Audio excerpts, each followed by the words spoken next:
मैं माफी चाहता हूं कि थोड़ी सी देरी यहाँ आने में मुझे लगी, लेकिन हमारे राहुल जी की यात्रा इतनी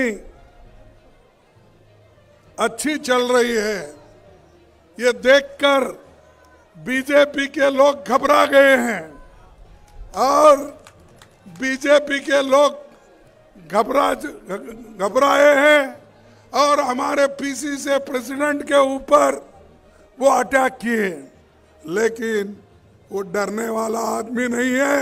वो राहुल जी का सिपाही है, कांग्रेस का सिपाही है और कांग्रेस किसी से डरने वाली नहीं है। ऐसे बहुत से लोग हम देखे हैं। ये तो ऐसा हुआ, मेरी बिल्ली मुझसे म्याऊं, जो बिल्ली हमारे पास थी वही हमको फिर म्याऊं कर रही है। तो इसीलिए ऐसे बहुत लोगों को हम देखे हैं और हमको डराने की कोशिश अगर कोई करते हैं, हम कभी नहीं डरेंगे। ये कांग्रेस का वादा है। देश के लिए हमने खून बहाया, हमारे लोग जेल में गए, हमारे लोग फांसी पे गए। अरे हम ब्रिटिशर को नहीं डरे, क्या बीजेपी को डरेंगे? भाइयों, मैं मां कामाख्या को नमन करता हूं। आसाम के महापुरुष शंकर देव जी, माधव देव जी, अजान पीर जी दरगाह सद्भाव के प्रतीक है। जिस जगह सद्भाव का प्रतीक है उस जगह यहाँ बीजेपी के लोग हम पे अटैक कर रहे हैं और हमारे लोगों को मारना, धमकाना, कार तोड़ना, फोड़ना, ये काम कर रहे हैं।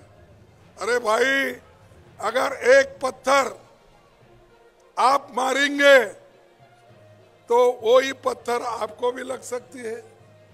इसीलिए मैं चाहता हूं शांति के साथ सभी रहना है और हमारे जो राहुल गांधी जी की जो यात्रा है उसको सफल करने के लिए सभी को मदद करना चाहिए, सहकार करना चाहिए और डराने की कोशिश कोई नहीं करना चाहिए। 15 राज्यों से होकर भारत जोड़ो न्याय यात्रा ये जाएगी, सबके साथ चर्चा करेगी और राहुल जी हमेशा इससे पहले जो यात्रा चली वो कन्याकुमारी से लेकर कश्मीर तक चली। उस वक्त कहीं पथरावबाजी नहीं हुआ, कोई किसी को डराने की कोशिश नहीं की।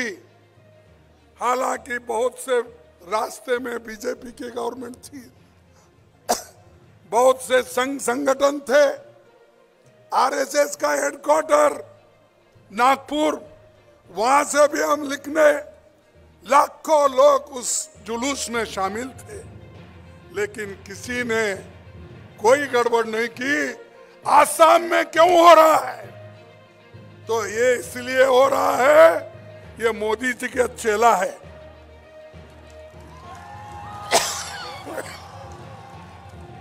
ये शाह कैसा बोलते हैं वैसा सुनता है और ये आदमी इतना ही नहीं, हमारे देश के दलितों को डराता है, हमारे माइनॉरिटी को डराता है, बैकवर्ड क्लास को डराता है और डरा के वो लोगों को दहशत में रख के आगे के चुनाव के लिए काम कर रहा है। भाइयों, ये सोच है कि आज इस देश में बीजेपी दिल्ली से सरकार चलाना चाहती है हर स्टेट में। हमारा देश तो विविधता में एकता की जगह एक देश,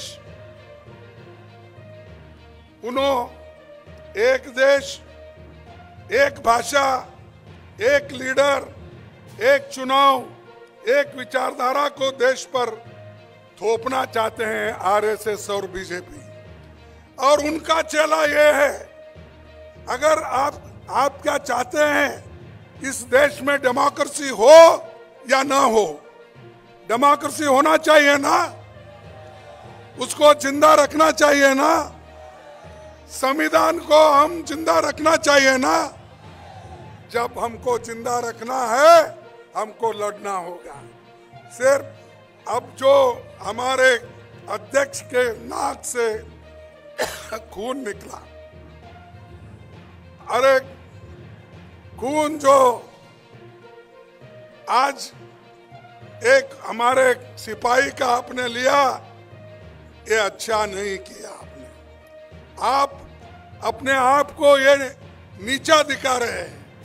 अगर ऐसा नीचा दिखाते गए तो इस देश में टॉलरेंस कहाँ है? अरे हमारा देश का संविधान ये कहता है, liberty, equality, fraternity and tolerance. जब ये चीज है, यहाँ तो टॉलरेंस ही नहीं है। हमारे लोग सीधा शांति के साथ प्रोसेशन निकाल रहे हैं, लेकिन ये लोग समझते नहीं। इस देश में पंडित जवाहरलाल नेहरू जी इतने बड़े बड़े कारखाने बनाए, डैम बनाए, और आज तो ये आसाम ये राइस बॉल बन गया है। और इसीलिए आज खुशहाली के तरफ आसाम आज चल रहा है। क्या ये सब मोदी के जमाने में हुए? बड़े डैम मोदी के जमाने में हुए।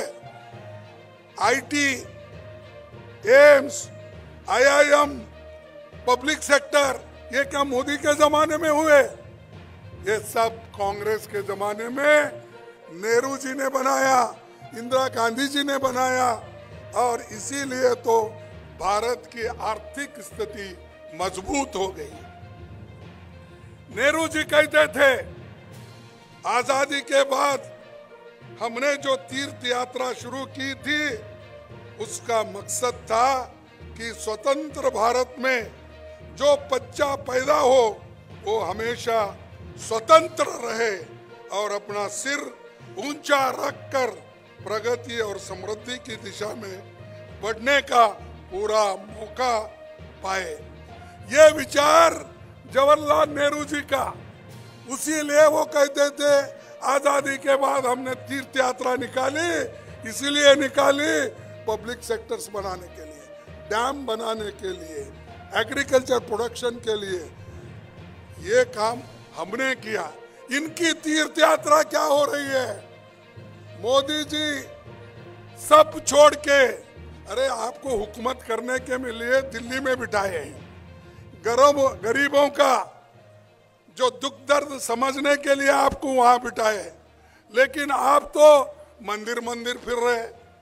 अरे आप मंदिर मंदिर फिरना, अपने घर में पूजा करो ना। घर में पूजा नहीं कर सकते क्या? रोज ऐसा ही फिरते रहते हो? कभी तमिलनाडु, हाँ मैं समझ गया, मेरे को कोई आज सुबह बोल रहे थे वो दक्षिण में बहुत दौरा कर रहे हैं, इसीलिए दौरा कर रहे हैं कि उधर थोड़ा धूप है, ठीक है, इधर बहुत ठंडी है, तो ठंडी में वो जाना नहीं चाहते, उसीलिए उधर दक्षिण में फिरते फिरते फिरते कल वो यहाँ रात में आएंगे, वो राम की दर्शन लेकर राम मंदिर में घुसेंगे। तो मुझे रामदेव मिले थे, कौन हमारे एयरपोर्ट पे अपने योगी बाबा रामदेव, हाँ बाबा रामदेव मिले थे। मैं पूछा रामदेव जी आप तो खुश होंगे? बोला क्यों? बोले नहीं, आपने तो योगा के क्लास लेकर उनको सब ट्रेनिंग देकर हर एक कैंप में 50,000, 20,000, 25,000 1 लाख तक लोगों को जमा जमा करके मोदी का गुणगान गाए। लेकिन आप बाहर हैं, मोदी अंदर है। मोदी राम मंदिर में है, रामदेव बाहर है। जो लोग इनको बिठाए कुर्सी पे वो सब बाहर है। कैबिनेट मिनिस्टर्स बाहर है, बड़े लोग बाहर है, सारे लोग अंदर। कौन है? सिर्फ वो अकेले हैं। तो ये जो है मोदी ये चाहते हैं कि वो अकेली ही हुकूमत भी करे, वो अकेली ही पूजा करे, वो अकेले ही भगवान को मनवा ले। और आगे ये निशानी कह की है तो मैं ये करूंगा, कहूंगा ये तो हिटलर की निशानी है।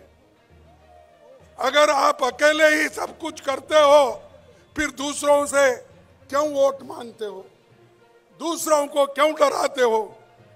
तो भाइयों, ये मोदी जी जो कर रहे हैं और उनके चेले जो कर रहे हैं, ये देश के लिए ठीक नहीं है, हमारे डेमोक्रेसी के लिए ठीक नहीं है और संविधान के लिए ठीक नहीं। नेहरू जी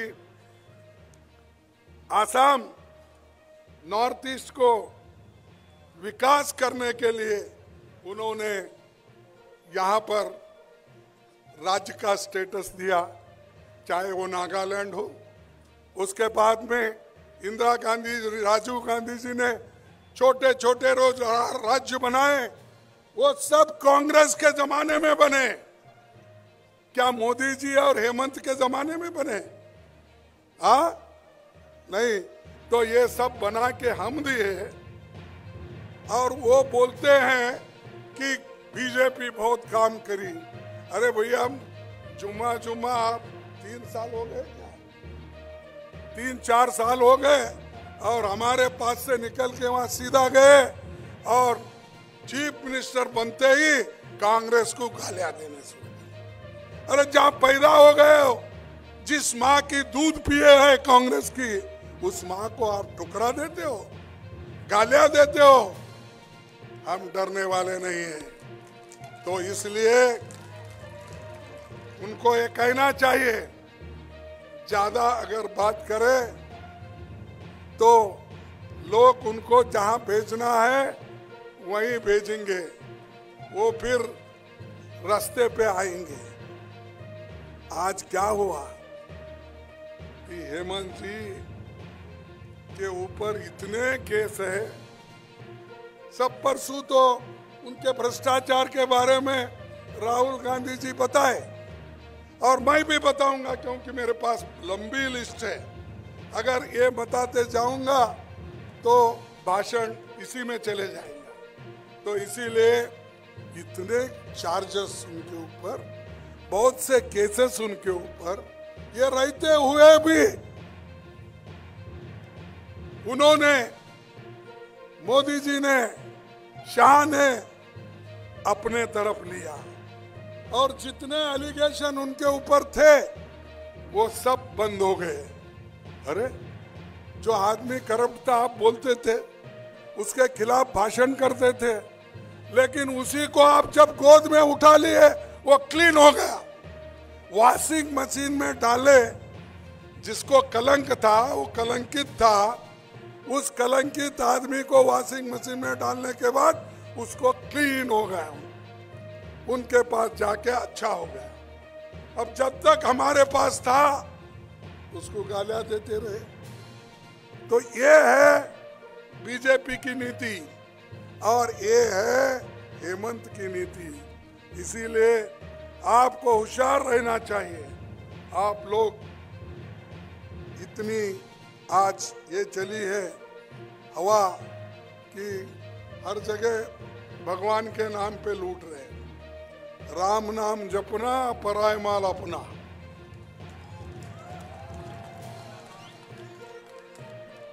यह है क्या देश में कोई आज तक राम भक्त नहीं थे? क्या कोई देवल नहीं बंधे? मैं खुद ही बहुत बड़ा एक बुद्ध का मंदिर बना। क्यों? अगर आप ही बोलते हैं बुद्ध भी क्या है, विष्णु का 9वां अवतार। अरे भाई, इतने अवतार है उसमें से सभी अवतारों को आप करो, राम जी का भी करो। हमारे लोग तो राम भक्त है हमारे पास भी, क्योंकि आस्था है, हर एक की आस्था अलग अलग हो सकती है। कोई क्रिश्चियन हो सकता है, कोई बुद्ध हो सकता है, कोई इस्लाम हो सकता है, कोई सिख हो सकता है, तो कोई हिंदू हो सकता है। तो ये तो हमारे देश में विविधता में एकता है, हमारे देश विविधता में एकता है, लेकिन एकता को तोड़ने वाले लोग बीजेपी वाले हैं। हम एक बनाते हैं, हम पुल बनाते हैं। हिंदुस्तान में ब्रह्मपुत्रा के ऊपर अगर किसी ने पहला पुल बनाया, वो जवाहरलाल नेहरू जी ने बनाया, कांग्रेस ने बनाया। और बड़ी पुल जो बन गई, मैं उस रास्ते से गुजर रहा था, वो भी कांग्रेस ने बनाई। इतने पुल बनाए और ये सब लिंक आसाम से हो गए, लेकिन अब सिर्फ लोग लूटने के लिए अपने काम कर रहे हैं। कंपनी भी उनकी, स्टील भी उनका, सीमेंट कहाँ से है मुझे मालूम नहीं, सैंड भी उनका, सब करके वो लोग आज ये काम कर रहे हैं। भाइयों, आज जो हमारी यात्रा है मणिपुर से शुरू हो गई, इंफाल से शुरू हो गई। ये यात्रा नहीं, मैं कहूंगा एक तपस्या है। ये यात्रा नहीं, तपस्या है। इतना मुझे बताओ, कौन नेता कन्याकुमारी से कश्मीर तक चला? कौन नेता आज मणिपुर से मुंबई तक जा रहा है? कोई नहीं। कोई समंदर में डुबकी लेता है, कोई तालाब में डूबता है, फिर उठता है। ऐसे लोगों को ही आप देखे हैं। अंदर अच्छी बनीन रहती है, ऊपर शर्ट पतला रहे तो भी ठंडी नहीं लगना। मैं देख रहा था, डुबकी एक बार मारे उठे। अरे इससे क्या भाई, देश की हालत देखो, एम्प्लॉयमेंट देखो, इन्फ्लेशन देखो, किसानों की हालत क्या है देखो, गरीबों की हालत क्या है देखो, दलितों की हालत क्या है देखो, ट्राइबल की हालत क्या है देखो, छोटे मोटे व्यापारियों की हालत क्या है वो देखो। वो सब छोड़ के कहीं ऐसा बढ़ते हैं, कहीं ऐसा बढ़ते हैं। अरे ये तो छोड़ो ना साधु संतों को, वो करते हैं अपना काम। हम जाके साधु संतों को नमन करेंगे, देवल में जाके नमन करेंगे, लेकिन आप बीच में क्यों आ रहे हैं? आप बीच में, आप कौन होते हो बीच में आने वाले? और मंदिर में आप अकेले रहेंगे, हम सब बाहर रहेंगे। हमारे को भी दावत आई थी, अब हमको सब बाहर रख के तुम गर्भगुड़ी में अगर मंदिर में अगर जाके अकेले आज सबके साथ अगर पूजा करते बैठे तो क्या ये एक व्यक्ति सारे भगवान को कब्जा कर लिया, सारे को मॉर्गेज कर लिया है? अरे छोड़ो, हिंदुस्तान में हर आदमी कहीं भी जाता, कन्याकुमारी से लेकर अमरनाथ तक जाता है, आसाम से लेकर बंबई तक जाता है, गुजरात तक जाता है, सोमनाथ तक। तुम कौन होते हो रोकने वाले? तो इसलिए एक शायरी मैं आपको सुनाऊंगा, आप गौर से सुनिए। राहुल जी का ये यात्रा और तपस्या कैसा है। जो तूफानों में पलते जा रहे हैं, जो तूफानों में पलते जा रहे हैं, वही दुनिया बदलते जा रहे हैं। जो तूफानों में चलने की जिनको आदत होती है, वही दुनिया को बदल सकते हैं, दूसरा कोई बदल नहीं सकता। और राहुल जी की विचारधारा, हमारी विचारधारा एक है, और बीजेपी की विचारधारा और आरएसएस की अलग है। इसीलिए अगर हमारे विचारधारा को लेकर लड़ना चाहते हैं और बीजेपी और आरएसएस के आइडियोलॉजी को अगर खत्म करना चाहते हैं, देश को बचाने के लिए, संविधान को बचाने के लिए, लोकतंत्र को बचाने के लिए आप हमारे साथ आओ, तभी देश बचेगा। क्योंकि ये हमारे लिए बहुत बड़ा देश है और इसको हम आगे बढ़ाना चाहिए। इससे ज्यादा मैं न कहते हुए चंद बातें और कहूंगा। एक, जो देश में हजारों करोड़ों जो रुपए लूट के विदेश जा रहे हैं, बाहर जा रहे हैं, वो लोग फिर भी उनको पकड़ा नहीं जाता और यहाँ छोटे मोटे लोगों को पकड़ते हैं और डराते हैं। इसीलिए मैं आपसे यही कहूंगा, किसी एक घटना से डरने की जरूरत नहीं। हम आपके साथ हैं, राहुल जी आपके साथ हैं, सोनिया जी आपके साथ हैं और सभी इस मंच पे बैठे हुए लोग आपके साथ हैं। इसीलिए राहुल जी ने एक स्लोगन दिया था। क्या दिया था? अरे क्या भाई, वो डरो मत। ये डरो मत की जो उन्होंने घोषणा की थी, वही मैं आज रिपीट कर रहा हूं। आसाम के मेरे भाइयों और बहनों, बंधुओं, डरो मत। हम सब एक होकर लड़ेंगे, इस बीजेपी के सरकार को उखाड़ कर फेंक देंगे। तो इतना कहते हुए मैं आखिरी एक बात आपसे कहूंगा। दलितों के लिए हेमंत जी ने क्या कहा था? हेमंत जी ने कहा था, मेरे को संस्कृत उतनी अच्छी नहीं आती, चुप थोड़ा सा पढ़ लेता हूं, लेकिन हेमंत विश्वास शर्मा एक ट्वीट किए थे। क्या ट्वीट किए थे कि भाई ये इंग्लिश में मैं पढ़ता हूँ, संस्कृत का उतना अच्छा उच्चार नहीं आएगा, इसीलिए उन्होंने कहा था agriculture, dairy farming and commerce are the natural works for those with the qualities of Vaishyas. Serving through work is the natural duty for those with the qualities of Shudras. यानी दलित समाज, शूद्र समाज हमेशा हेमंत की सेवा करना, क्योंकि वो ब्राह्मण में आते हैं, और वैश्य की सेवा करना और क्षत्रिय की सेवा करना, ये दलितों का काम है।